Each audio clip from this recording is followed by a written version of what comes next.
नमस्कार. गरजा रायगड सात संवाद या वृत्तवाहिनीत आपलं स्वागत आहे. तर चला पाहूया आजच्या घडामोडी. रामवाडी बस स्थानकावरील अस्वच्छतेमुळे प्रवाशांचे हाल. कोकण प्रवासात पेणमधील थांबा ठरत आहे डोकेदुखी. स्वच्छतेकडे प्रशासनाचे दुर्लक्ष.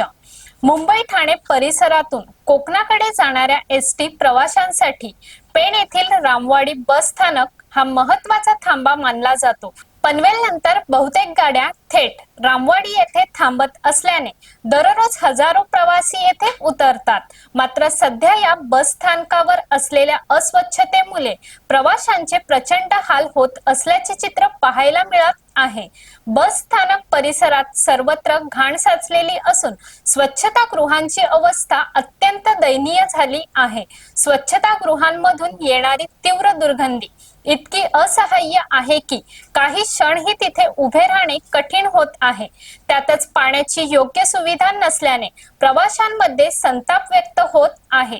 रात्रीच्या वेळेस कोकणात जाणाऱ्या अनेक गाड्या येथे थांबत असल्याने महिला, ज्येष्ठ नागरिक आणि लहान मुलांसह प्रवास करणाऱ्यांना विशेष त्रास सहन करावा लागत आहे.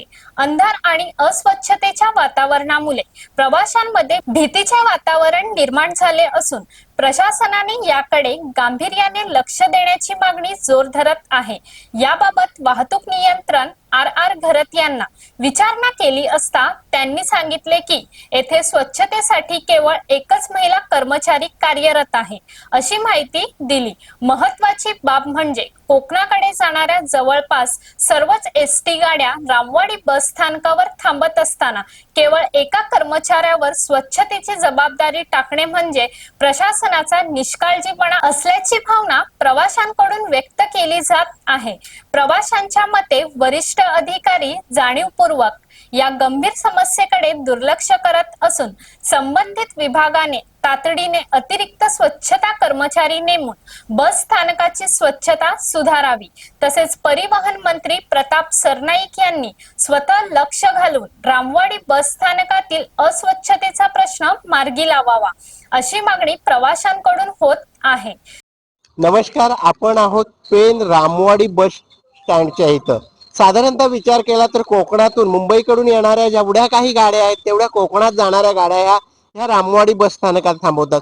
परंतु ह्या रामवाडी बस स्थानकातल्या सुविधांचा विचार केला तर आता प्रवाशांची जीवांशी खेळाचा काम हा शासनाने केलेला आहे. साधारणतः बघितलं तर माझ्या बरोबर समोरच्या बाजूला आहे ते शौचालय गृह. आतमध्ये जर शौचालय गृहामध्ये गेलात तर तुम्ही 1 मिनिट सुद्धा थांबू शकत नाही, कारण एवढी दुर्गंधी सुटलेली आहे. तिथं पाण्याची व्यवस्था नाही, स्वच्छतेची व्यवस्था नाही. जर विचार केला तर महाराष्ट्र शासनाने सांगितले आता स्पर्धा जाहीर केलेली काय बस स्थानक सुशोभीकरणाच्या स्पर्धा बाळासाहेबांच्या नावाने ती स्पर्धा त्यांनी सुरू केलेली आहे. परंतु आज बस स्थानकांची अवस्था काय आहे, ही जी महाराष्ट्रात बस स्थानकांची दयनीय अवस्था आहे तीच ह्या रामवाडीच्या बस स्थानकांची अवस्था आहे. आणि ह्याच्याकडे कुणी बघायला तयार नाही. ह्याच्या विचार केला तर ह्याच्या हाकेच्या अंतरावर जिल्ह्याचा एसटी महामंडळाचा कार्यालय आहे, परंतु या बस स्थानकाकडे दुर्लक्ष होत आहे. आणि या बस स्थानकामध्ये आता पण विचार केला तर अस्वच्छतेचं साम्राज्य आहे. आता ड्युटीवर आहेत कंट्रोलर म्हणजे वाहतूक नियंत्रक आहेत आर घरत. तर आपण इथं जर विचार केला तर अस्वच्छतेचं जो साम्राज्य आहे तो का आहे, ठेकेदाराची आरेरावी आहे की काय आहे ते आपण जाणून घेण्यात आहे. घरत नक्की काय प्रकार आहे हा? आता बघा, आता आम्ही वारंवार सूचना करत असतो. आता ते आमची एकच इथे ती लेडीज आहे ती साफसफाई करते, पण आता सध्या जादा वाहतूक वगैरे आहे त्याच्यामुळे प्रवाशांची पण रहदारी जास्त आहे. परंतु साधारणतः हा ठेका किती जर कामगारांसाठी दिले, काय आयडिया आहे तुम्हाला? त्याची कल्पना नाही. ओके, ह्याची माहिती कोणाकडे मिळेल आपल्याला? ती आगर व्यवस्थापन पेण आगर व्यवस्थापक याची. तर अशाच अनेक ताज्या घडामोडी पाहण्यासाठी गरजा रायगड सात संवाद या वृत्तवाहिनीला सबस्क्राईब करून बेल आयकॉनवरती क्लिक करा. धन्यवाद.